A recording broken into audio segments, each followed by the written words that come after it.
Hello again and welcome to the 13th RLIGOLF podcast of 2018. You listen to your PGA professional Ryan Ingram. If you haven't tuned in with us before, we release one podcast per week talking about swing tips, life on tour and life as a golf pro. In this week's episode, we are going to look at impact factors, what they are and how they influence your ball flight. If you don't already, you can find all my content on social media networks, Twitter, Facebook, Instagram and also Snapchat, where you'll find daily and weekly tips to help improve your game. Let's get started. So what are impact factors? Impact factors are a category of factors that influence your ball flight, and we talk about them separately because they all are very important for you to be able to achieve your best outcome when hitting your perfect golf shot. So the first one I want to go through is club speed. As you're probably aware of this one, club speed is how fast you swing the golf club, how much energy you're putting into that golf ball.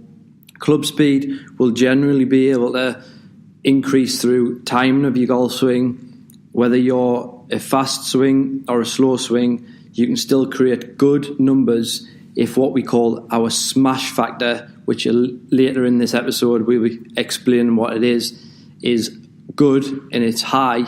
We'll be able to maximise our carry distance of our golf ball. So speed is very much an influence on distance.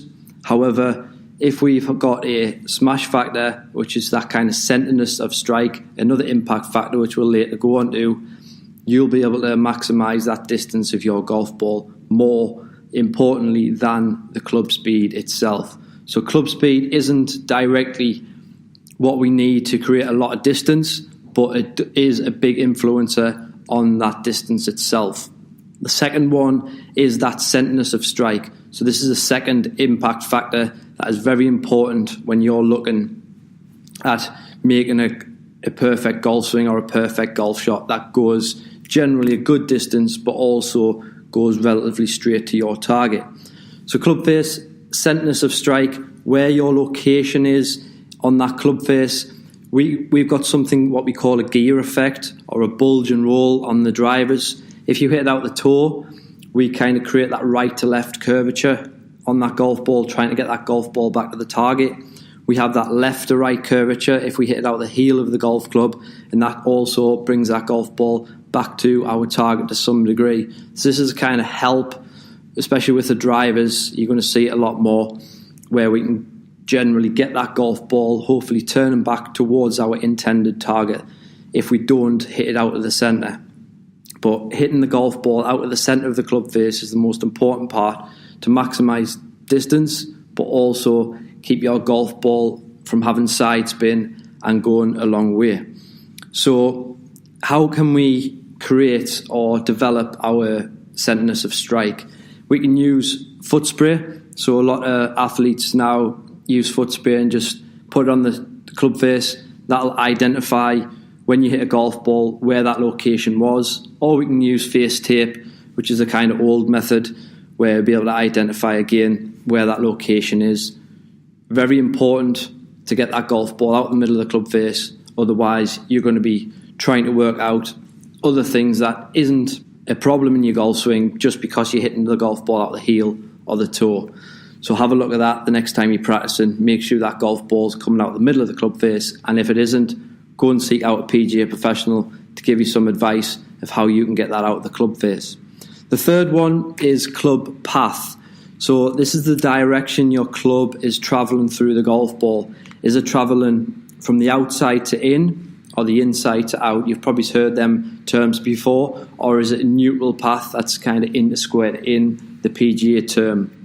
So an out to in path would create the ball flight of a slice, a fade, or even a pull golf shot, where the path that's going out to the right, that in to out path, would generally create that draw, that push shot, or the hook.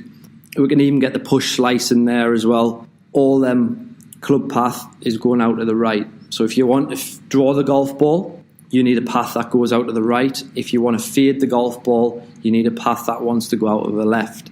If you're hitting a slice, let's get that path more to the right.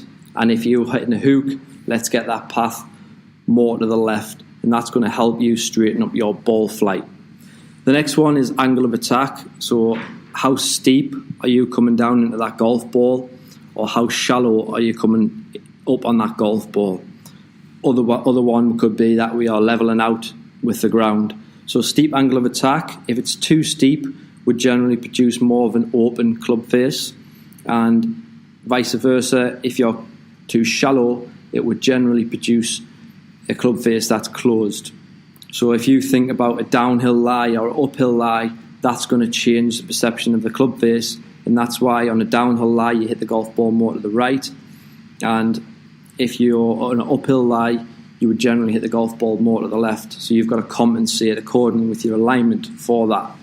So we want roughly your angle of attack to be with a 7-iron around about 4 or 5 degrees down, and with a driver we want to be a roughly 4 or 5 degrees up as the kind of optimum number for most golfers. So next time you're going to check your angle of attack, making sure you're getting that golf ball first, then the ground. Likewise with the driver, you want to get that golf ball first, hitting up on that. So we could use a golf ball box just to put down before the golf ball, around about a foot before or a foot after, whether you want to create that steep angle of attack, or after if you want to create that shallow angle of attack. So this comes to dynamic loft. So this is another impact factor. So what is your loft at impact? Are you creating more loft than you're presenting at setup, or are you creating less loft than you're presenting at setup? This is going to have a detrimental effect on your smash factor, which we'll go on to in a second. So dynamic loft, you want to reduce that loft on your club, or at least maintain that loft on your club at impact, and this is going to allow you to increase that smash factor, your compression to the golf ball, so you can get that golf ball travelling a good distance. The dynamic lie is another impact factor, so your lie angle at impact. So you've got a lie angle at address, and the club will generally sit for a 7-iron around about 61 degrees, depending on what your lie angles are altered at, if you have been custom fitted.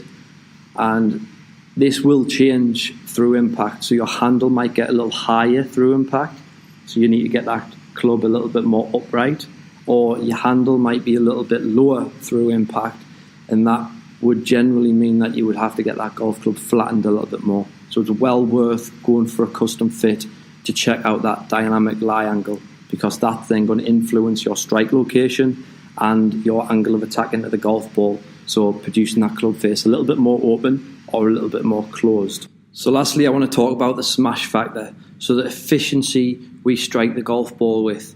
Are we getting that golf ball out the middle, so strike location? Are we compressing that golf ball well? Are we creating enough speed through impact to be able to compress that golf ball well, to be able to get that compression into the golf ball, get that smash factor nice and high?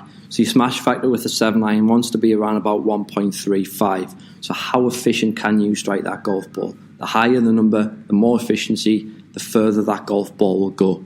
So with a 7-iron, 1.35. With a driver, we're looking for 1.50. Smash factor number is given by your club speed and your ball speed divided by each other, and that will give you the output of what your smash factor number is. So likewise, the higher the number, the more ball speed you're going to get, therefore the more distance you're going to get onto that golf ball. So making sure all of these other impact factors are good and correct will allow you to get a good smash factor, so you can hit that golf ball more efficiently, further down the middle of the fairway or further onto the green, giving you the best opportunity possible to make lower scores. So all of these will create a ball flight, and what we've got to make sure of is that all these are going to be correct for us in our abilities, our impact locations, so you can get the best out of what you're going to be able to produce over that golf ball. So you could play a slice, but if you had the correct lie angle and you had the correct shaft in your golf club for your club speed, then you're going to be able to get that golf ball maybe turn into a little fade instead.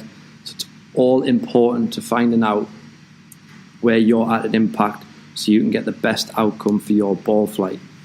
So looking at the ball flights, seeing what you're producing, go and get a custom fit, find out how you can reduce that curvature of that golf ball, straighten up that golf ball, and you will find that you get better results and more consistent results with your golf game.